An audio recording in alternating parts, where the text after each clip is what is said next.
మనతో పాటు పీడీఎస్ విద్యార్థి నేత మహేష్ ఉన్నారు.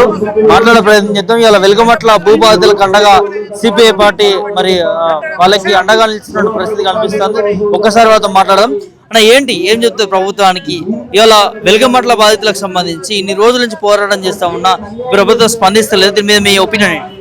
అంటే ఈ భూమి మొత్తం కూడా ఇప్పటిదాకా చెప్పినట్టు రియల్ ఎస్టేట్ కంపెనీలకి, అదేవిధంగా ముఖ్యంగా తుమ్మల నాగేశ్వరరావు, అదేవిధంగా పొంగిరెడ్డి శ్రీనివాసరెడ్డి మంత్రులు ఎవరైతున్నారో వాళ్ళ అనునాయాలకు కట్టుబెట్టడం కోసం తీవ్రమైన ప్రయత్నం జరిగింది. ఇది ఒక చాలా ప్రైమ్ ఏరియా ఉన్న ప్రదేశంలో ఈ పేదలు ఉండడానికి హక్కు లేదని ఈరోజు కాంగ్రెస్ ప్రభుత్వం పేదల హక్కుల్ని కాలరాసి ఈరోజు ఈ రకమైనటువంటి చర్యకు పూనుకుంది. దీన్ని తీవ్రంగా ప్రజాప్రతిఘటన, అదేవిధంగా ప్రజా ఉద్యమాలు వచ్చినటువంటి నేపథ్యంలోనే అక్కడ ఎటువంటి అధికారం లేదని చెప్పేసి మాట్లాడిన ప్రభుత్వం, ముందుగా మాట్లాడిన ప్రభుత్వం అక్కడనే పేదలకి, కొంతమంది పేదలకి ఇచ్చిరనంటే అది పాక్షికంగా పేద ప్రజల విజయంగా మేము భావిస్తా ఉన్నాం. ఇప్పటికైనా ప్రభుత్వం దాదాపు 750 కుటుంబాలు అక్కడ నివసిస్తూ ఉన్నాయి.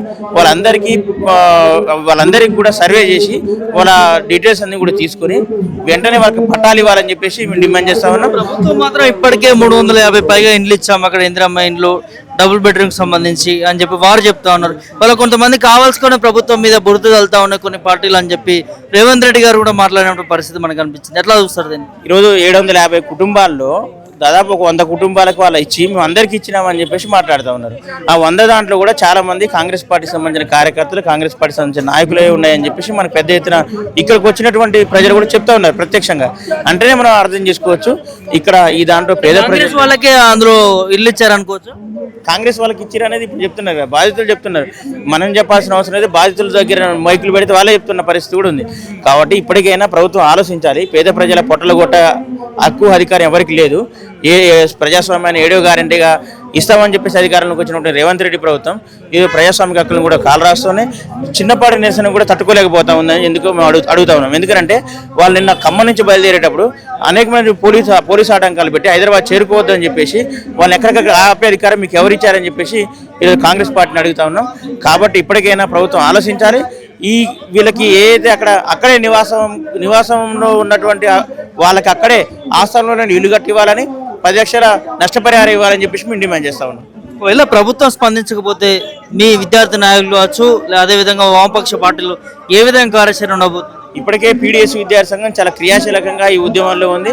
అక్కడ పీడీఎస్ విద్యార్థి సంఘ నాయకులు, ఖమ్మం జిల్లా నాయకులకి చాలా మందికి చేతులు ఇరిగినాయి పోలీసులు తోపేయడం వల్ల. ఒక నిరంకుశమైన పరిపాలన కొనసాగుతుంది తెలంగాణ రాష్ట్రంలో. కాబట్టి ఇప్పటికైనా ఆలోచించాలి ప్రభుత్వం.